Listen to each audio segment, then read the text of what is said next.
বলছে a person invest ₹4368 and buy a certain 100 rupees share at 91, মানে 100 টাকার শেয়ারটা ও 91-এ কিনছে। এখানেই কিন্তু গল্পটা, কারণ ও কমে কিনছে, কিন্তু জেনারেলি এরকম হয় না, লজিক্যালি এরকম হয় না। 100 টাকার শেয়ারও 91-এ কিনছে। এবার ও 2400 টাকার শেয়ারও সেল করছে। He sells out shares worth ₹2400 when they have risen to ₹95। 95-এ যখন যাচ্ছে তখন ওর কিছু 2400 টাকার কিছুটা শেয়ারও সেল করছে। এবার লোকের মনে প্রশ্ন আসবে, ফার্স্ট কাজ ভাই কী হবে, আমরা আগে নাম্বার অফ শেয়ারটাকে বার করি যে কতটাও পারচেস করেছে, রাইট? তো যদি আমরা এখানে দেখি ফার্স্ট কোশ্চেনে নাম্বার অফ শেয়ার কত আসবে, আগের দিন বলেছিলাম কোনো ফর্মুলা কিন্তু আমরা মুখস্থ করবো না। কী বলেছিলাম, যত টাকা ইনভেস্ট করছি আর তুমি যত দিয়ে কিনছো, ব্যাস এই দুটোই লাগে না। তো এখানে আগে ফেস ভ্যালু কত আছে, ফেস ভ্যালু হচ্ছে ₹100 অ্যান্ড মার্কেট ভ্যালু ₹91।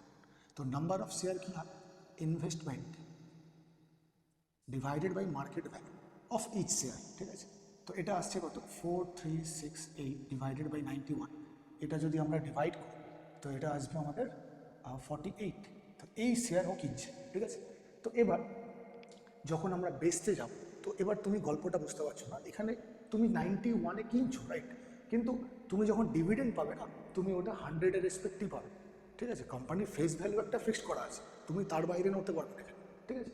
তো তার মানে 2400 টাকার যখন ও শেয়ার বেচছে, তার মানে অনেকে ভুলটা এখানে কি করে, ₹2400 বাই 91, মানে কত টাকার শেয়ারও বেচতে চাইছে, 2400 টাকার শেয়ার, এক একটা শেয়ার আমি 91 করে কিনেছি, তো এইটাই হবে। কিন্তু এটা ভাই হয় না, এখানে লজিক্যালি এটা জিনিসটা এখানে এরকম হয় না। এখানে হবে কিন্তু পুরোপুরি ফেস ভ্যালু। তুমি কমে কিনতে পারো, কোনো প্রবলেম নেই, কিন্তু হিসাবটা কিন্তু ফেস ভ্যালুতেই থাকবে। যেরকম তুমি বেশিতে কিনতে পারো, ঠিক আছে, কিন্তু কমের হিসাবটা পুরো আলাদা। তো এখানে 2400 টাকার যে শেয়ার আছে, তার মানে হচ্ছে কতগুলো শেয়ারও সেল করছে সেটা আমরা ফেস ভ্যালু দিয়ে ডিভাইড করলেই বার করতে পারবো। তো 2400 বাই 100, দ্যাট মিনস 24টা শেয়ার ও সেল করছে যখন ওর প্রাইস হয়ে গেছে 95। এবার রিমাইন্ডার যে শেয়ার আছে, তো ভাই টোটাল তো 48।